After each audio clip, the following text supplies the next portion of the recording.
All right, I'm doing my 1-year review on my 2008 F350 6.4 Power Stroke.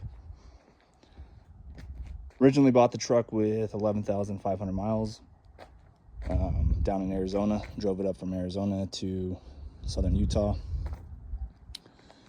Then around 15,000 miles, got a weight reduction, took everything off. But I've had zero issues with this truck besides the tires. I had a pinhole leak.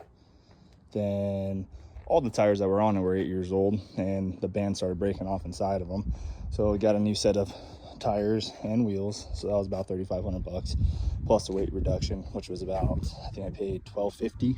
All I did was a race pipe. I didn't do a full exhaust on it.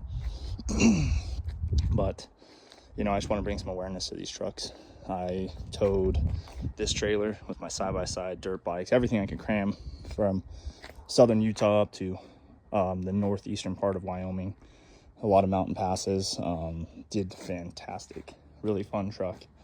But I just want to bring some awareness to these things. I know they get the bad reputation, but what people don't understand is early emissions on these did not do them any favors. Yes, they have design flaws. Oil cooler, where they put the oil cooler in the 6.0s and 6.4s is dumb. Piezo style injectors with the pistons they have, you know, if they had steel pistons originally, you'd save yourself a lot of headache. But just with the lip design and the piston material with the piezos.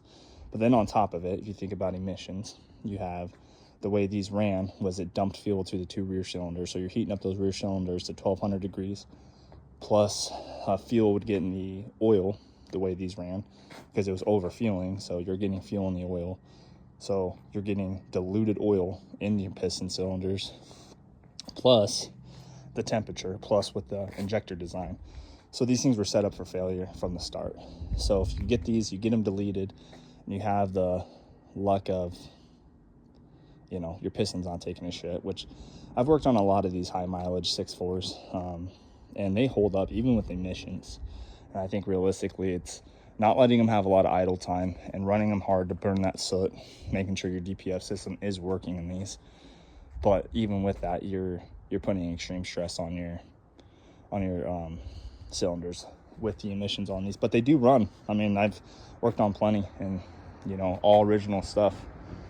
But I bought this with the knowledge and the intent, if something does happen, it's getting steel pistons, you know, getting studded, dropping a set of KCs in it, and you know, you can build good power with these trucks. They're funner than hell, and towing those mountain passes with these compounds, it's night and day compared to my 6.0.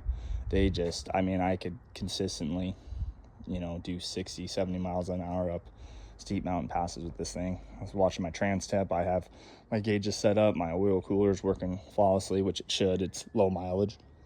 I'm at 27,650 on it right now. So, but other than that, I've had no issues with the truck. I plan on doing, you know, the body mounts and motor mounts, or not motor mounts, it's the body mounts, you know, to prevent the radiator from cracking or anything like that, because it did sit for a long time. The guy bought it, he lifted it, he did all the work. All I've done is delete it and put a cold air intake in it. But that's my 1-year review on it, and you know, you can't deny that these 08 to 010s or 2010s look really nice. I mean, it's a good looking truck. It holds up nicely. I daily drive it. I drive it out of town a lot. It's basically my family vehicle. It's the only thing that can fit on my whole family while we go out of town. So, but bringing awareness to these 6.4s are not as bad as people make them out to be. Yes, they can be problematic, and if they are, it's cost a lot of money. But I've done lots of 6.7s, and that's a $13,000, $14,000 job through a shop. If that CP4 takes a shit on you, you know, you have your newer Cummins that are literally having lifter failures, destroying the whole block, and that's not a cheap motor to replace. So, I mean, you have your pros and cons of everything. You know, if you're scared to buy these trucks and you can't work on them, I wouldn't suggest it for somebody, because they can be a lot. It's tight, and you have to have proper tools to be able to work on these things. But if you're determined, they're not a bad truck. But I would not recommend one of these for, you know, Joe Smo that doesn't want to spend a lot. Something does go wrong. But for what I need, I love it. You know, I tow with my trailer, I tow my toys, you know, we go out camping.